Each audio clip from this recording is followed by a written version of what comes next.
Banyak orang buru-buru nikah tapi nggak tahu apa yang sebenarnya mereka bangun.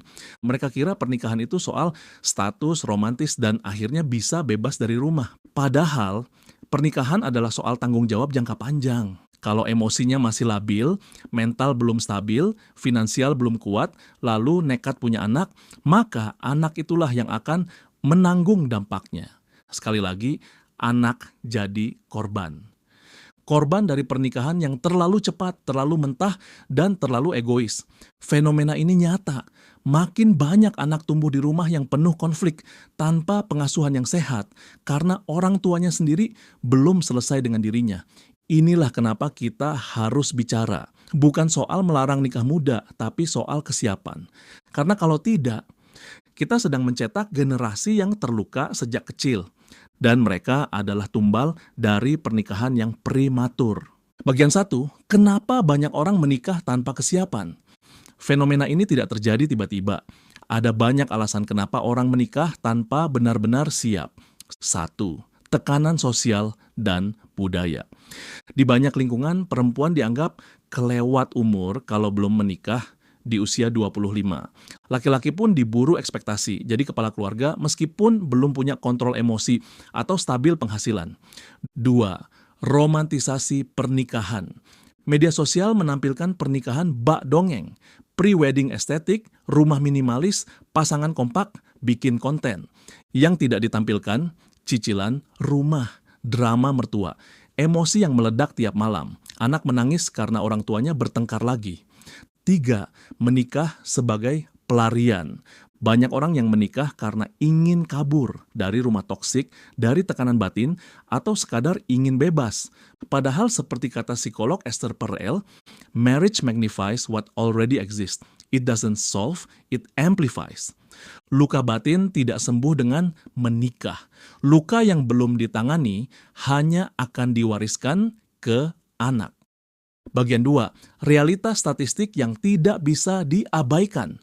Menurut data Badan Pusat Statistik, BPS, hampir 50% pasangan yang menikah di bawah usia 20 tahun berujung pada perceraian dalam 5 tahun pertama. Kementerian Pemberdayaan Perempuan dan Perlindungan Anak mencatat, anak-anak dari pernikahan dini memiliki risiko 2 kali lipat mengalami kekerasan dalam rumah tangga. Dalam jurnal The Lancet Child and Adolescent Health, disebutkan bahwa anak yang tumbuh dalam lingkungan penuh konflik emosional cenderung mengalami kesulitan regulasi emosi, kecemasan kronis, dan depresi saat dewasa. Bagian 3, anak yang jadi korban. Apa yang mereka rasakan? Kita sering membahas anak broken home seolah itu cuma status. Padahal di balik istilah itu ada luka psikologis yang mendalam. Dalam buku The Body Keeps the Score, Dr. Bessel van der Kolk menjelaskan bahwa trauma masa kecil tidak hanya membekas secara psikologis, tapi juga secara biologis, tertanam di dalam tubuh. Anak yang tumbuh dalam keluarga penuh konflik akan lebih mudah cemas dan sensitif secara berlebihan, sulit mempercayai orang lain, sulit membangun hubungan yang sehat saat dewasa. Sementara dalam Adult Children of Emotionally Immature Parents, Lindsay Gibson menyebut anak-anak seperti ini sebagai anak-anak yang tidak pernah benar-benar menjadi anak-anak karena mereka sibuk bertahan hidup dari kekacauan emosional orang tuanya.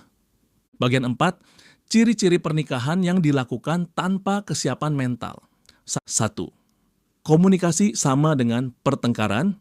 Tiap diskusi berubah jadi debat, tiap beda pendapat dianggap serangan pribadi. 2. Tidak ada pengaturan emosi. Salah sedikit langsung teriak, diam sedikit langsung curiga. Anak-anak belajar dari pola ini dan akan menirunya. 3. Gagal menyediakan rasa aman. Anak butuh pelukan, bukan bentakan. Tapi orang tua yang lelah secara mental tak sempat memberi kehangatan. Mereka sedang perang dengan pasangan dan diri sendiri. 4. Menjadikan anak sebagai pelampiasan. Kadang sadar, kadang tidak. Orang tua memarahi anak bukan karena anak salah, tapi karena stres yang tidak tersalurkan. Bagian 5, dampak sosial jangka panjang. Fenomena ini tak berhenti di dalam rumah. Anak-anak yang tumbuh tanpa kestabilan mental dan kasih sayang yang cukup, sulit bersosialisasi. rentan mengalami gangguan perilaku, berpotensi mengulangi siklus toxic relationship saat dewasa, bahkan bisa menjadi generasi pengasuh emosional bagi orang tuanya. Anak-anak ini dipaksa dewasa terlalu cepat. Dan inilah bom waktu sosial yang tak kelihatan.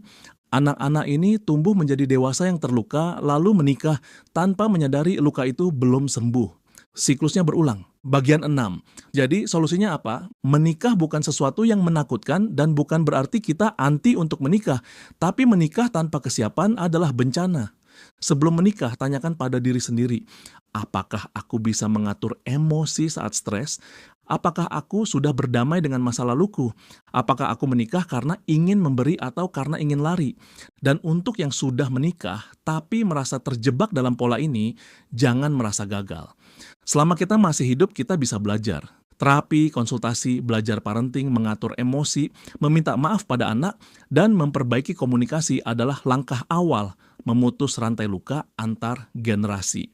Generasi kita bisa jadi tumbuh dengan luka, tapi bukan berarti generasi selanjutnya harus mewarisinya. Anak-anak berhak punya masa kecil yang aman. Mereka berhak tumbuh dalam rumah yang bukan hanya utuh secara fisik, tapi utuh secara emosi. Dan semua itu hanya bisa dimulai dari orang tua yang siap secara mental, bukan sempurna. Tapi cukup sadar untuk belajar, cukup dewasa untuk bertanggung jawab, dan cukup berani untuk memutus pola toksik yang diwariskan. Karena pada akhirnya, pernikahan tanpa kesiapan bukan cuma merusak rumah tangga, tapi bisa menciptakan generasi yang kehilangan arah jauh sebelum mereka bisa memilih jalan hidupnya sendiri. Kalau kamu sepakat bahwa kita butuh obrolan yang lebih jujur tentang realita hidup, silakan subscribe channel Fenomena dan kita lanjutkan percakapan ini di video berikutnya.